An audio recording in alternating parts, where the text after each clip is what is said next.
한국어입니다. 영어, 한국어? 한국어, 러시아어, 독일어, 불어, 스페인어. 제가 소개를 드리겠습니다. 45년 전 운명처럼 한국어를 만나 사랑에 빠지더니 미국의 세계 유일 한국어 마을까지 세운 로스킨 교수님이십니다. 아유, 안녕하세요. 반갑습니다. 반갑습니다. 아, 직접 소개를 좀 해주시죠. 네, 캐나다 밴쿠버에 있는 University of British Columbia 예. 아시아학과 한국어와 한국화 교수로 있는 로스킨이라고 합니다. They'll call it a mystery, but we're gonna call it victory. We'll be writing history. 외솔상 수상은 정말 평생 잊지 못할 귀중한 순간입니다.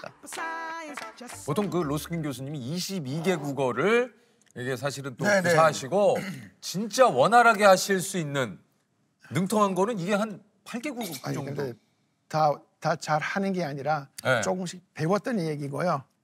영어, 영어, 한국어, 러시아어, 러시아어. 그리고 독일어, 불어, 스페인어 그 정도.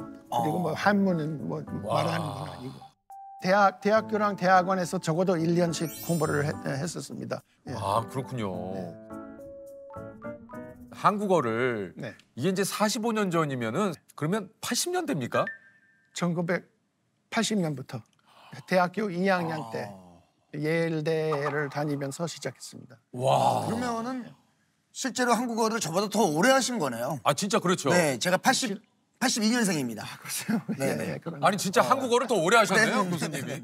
아니 그리고 더 중요한 거는 지금은 이제 유튜브라든가 여러 가지 이제 외국어를 뭐 이제 배울 수 있는 사실 매체라든가 방식이 굉장히 많았었지만 80년대는 거의 한국어를 황무지였습니다, 완전히. 그쵸. 아예 그 교재도 제대로 된 게 없었고 사실 예일대에서도 한국말 안 가르쳤습니다. 와. 프로그램 그래서 할 수 없이 독학을 했죠. 와, 근데 그게 독학이 와, 가능한가요? 대단하시네요. 뭐 가능합니다. 우리 교수님이 어떻게 이렇게 한국어와 지금 40년 이상의 인연을 맺게 됐는지가 좀 굉장히 좀 궁금합니다. 네. 처음에는 언어학을 통해서 그래서 순전히 지적인 호기심 때문에 배우기 시작했습니다. 처음에는. 그리고 제 바로 위에 있는 그 한국학 세대를 보면 거의가 저기 평화봉사단 아니면 미군 아니면 선교사 그런 출신들인데 저는 아마 제일 처음으로 순전히 호기심 때문에 지적인 호기심 때문에 배우기 시작한 사람이 아닌가 싶어요. 1980년 그 대학교 1학년 끝마치고 버클리 그 UC 버클리 가서 여름 동안 이제 중국어 현대 중국어를 배우고 있었어요. 집중적으로 이렇게 노트에다가 편지를 쓰고 있었어요. 근데 그 펜의 끄트머리에서 나오는 글자가 굉장히 예뻤고 이렇게 흘러나오고 있었어요. 근데 그건 한글이었어요. 그래서 그걸 보고 예일 가서 배우기 시작한 거예요. 예. 그래서 불쑥 81년도에 한국에 이렇게 오셨다고 그래요? 81년도 여름에 왔어요. 여름에 오셨어요? 여름 방학 때. 처음에는 그 옛날 MBC 본부 바로 옆에 있었던 주로 신부님들한테 한국어를 가르치는 그런 어학원이 있었습니다. 명도 언어연구원이라고 거기에서 한 6주 정도 다니다가 그 이후로는 계속 독학을 했습니다. 예. 와. 그 80년대 초반에 왔던 그 한국의 느낌은 좀 어떠셨어요, 교수님은? 뭐 모든 것이 새로웠죠. 저는 뭐 아무것도 모르는 상태. 그래서 정말 아무것도 몰랐어요. 그래서 와서 시끄럽지, 복잡하지. 왜냐하면 그때 당시에는 지하철 없었죠. 70년대에 1호선이 개통되고 2호선이 막 공사 중이었을 거예요. 아니 이게 사실은 이제 어학원에서도 이제 한국어를 배우셨지만 실질적으로 한국어가 많이 늘게 된 건 우리 그 주변에 계시는 우리 아주머니들과의 좀 수다였다고 그래요. 네, 맞습니다. 예. 왜 그러냐면은 처음 왔을 때는 내 나이 또래 한인 대학생 하나 만나보자. 근데 이제 여러 명 만났죠. 근데 일단은 막 시작할 그런 단계인데 게임이 안 되는 거예요. 그래서 마침 그때 그 미8군 그 베이스에 들어갈 수 있는 그런 패스를 받았어요. 예. 그리고 바로 옆에 장교들을 위한 이발소가 있었어요. 근데 이발소에 아줌마 한 4명? 4명이 그냥 할 일 없이 그냥 파리를 날리고 있어요. 그래서 들어가서 하루 종일 이렇게 수다를 떨었죠. 그분들과 얘기를 나누고. 네, 그래서 사실 그분들 덕분에 한국말 좀 하게 됐습니다. 아니 어쨌든 이후에 이제 한국 역사까지 공부하기 위해서 이제 하버드 대학원에 진학을 하셨는데 거기서 지금의 우리 그 아내분을 만나셨다고 그래요? 네, 맞습니다. 네. 그때 기숙사 생활 이제 했는데요. 그날 다른 한국에서 온 유학생들하고 무슨 생일 파티를 했던 모양이에요. 근데 저의 방이 그 2층으로 들어가는 그 문 바로 앞에 있었어요. 근데 이 사람이 이제 이렇게 노크를 한 거예요. 문 열어달라고. 네. 근데 제가 마침 그 순간에 샤워에서 나오는 순간이었어요. 그래서 타월만 이렇게 걸치고 이렇게 문을 열어줬어요. 근데 네. 이 사람이 이렇게 눈 가리고 이렇게 쓱 이렇게 들어갔어요. 근데 난 봤어요. 예, 그래서 아름다운 여자이구나. 예, 그래서 빨리 옷을 입고 그런 이제 뛰쳐갔어요. 네. 그래, 가서 이제 한국말을 좀 하는 척 아니면 잘난 척했죠. 사실.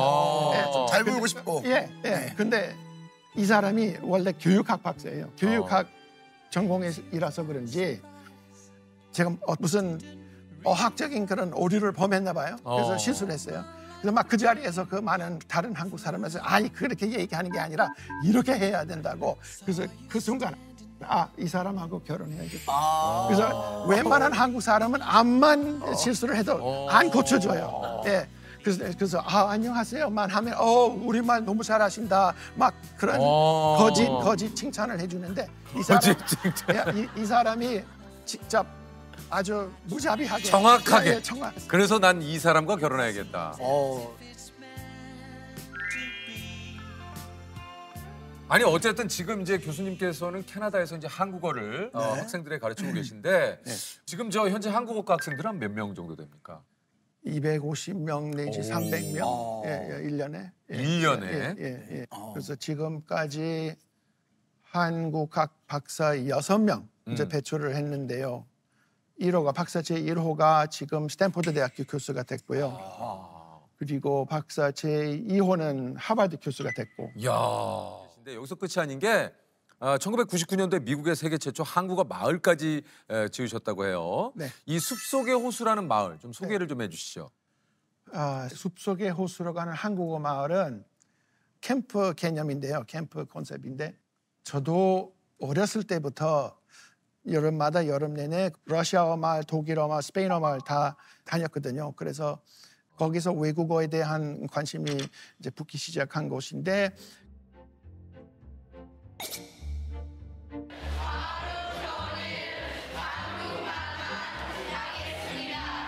호수 주세요, 호수.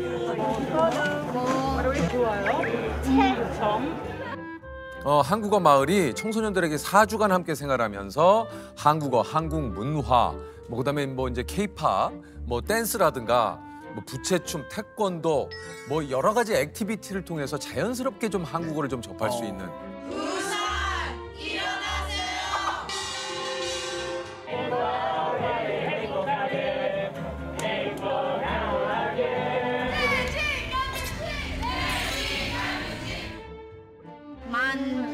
자, 3,000원 치세요. 13,000원? 만원? 하루 종일 아이들이 이렇게 한국어에 노출 될 수 있게끔 그리고 한글 보일 수 있게끔 한글이 들릴 수 있게끔 그런 환경을 만들어주는 거죠. 그런 거예요. 예. 야, 이게 지금 99년부터 운영을 하셨으니까 와, 꽤 됐네요. 세계 각국에서 이곳으로 좀 오신다고 하고요. 정원이 120명 정도인데 늘 정원을 초과해서 좀 지원을 많이들 하신다고 그래요. 네, 이제는 미국 각 주에서 오고요. 외국에서도 오고 그리고 다양합니다. 그래서 60% 이상이 비한국계 학습자들이고. 예. 교수님이 생각하는 한국어의 매력은 뭡니까? 여러 가지가 있는데요. 한국어라는 언어가 너무나 매력적인 그런 요소가 많습니다. 일단은 문자부터 한글이라는 문자 그리고 한국어라는 언어가 2000년 동안 중국어와 중국 문자하고의 그 접촉을 통해서 새로 생긴 여러 가지 문자 체계, 그것도 재미있고 그 풍부한 의성어, 의태어 체계, 예, 그건 네. 너무 멋있습니다. 학생들한테 한국어의 그 의성어, 의태어 체계를 설명해 줄 때 웬만한 한국 사람이 다 알고 있는 그 노래 있지 않습니까? 산토끼. 예. 예. 그래서 거기에 등장하는 그 토끼가 깡충깡충 뛰어가잖아요. 그래서 좀 가볍고 귀여운 그런 존재인데 모음을 껑충껑충이라고 이제 바꾸면 좀 뚱뚱하고 그렇죠. 운동을 제대로 못하는 네. 아니면 그런 토끼 아니면 캥거루. 네네. 그래서 느낌이 좀 다르지 그러니까 않습니까? 의성어 의태어만으로도 어떤 모양이 그려지는 예를 들면 그래서 그런 뉘앙스랑 어감이 확 달라지는 그런 거 재밌습니다. 처음에 들어왔을 때는 그저 덤덤히 이제 아무 말 없이 뭐 1주나 2주 동안 지내다가 갑자기 이제 이렇게 말이 트이는 그런 케이스 많이 봅니다. 2주나 4주 동안 열심히 이렇게 놀다가 간 아이들이 이제 집에 가서 이메일이나 이제 편지가 와요. 그래서 아직까지도 꿈속에서 노래를 부르고 한국말을 쓰고 있다는 그런 거죠. 저도 직접 경험해봤습니다. 그래서 숲속의 호수 과반수가 대학교 이제 진학하게 될 때는 꼭 한국어를 제공하는 대학교로 이제 진학을 하는 거예요. 그래서 말하자면 평생 한국어 학습자를 만들어내는 거죠.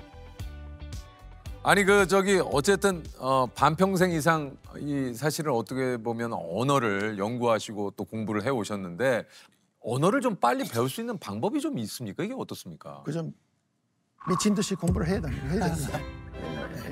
그거밖에 없죠? 예. 그거밖에 없는 거죠.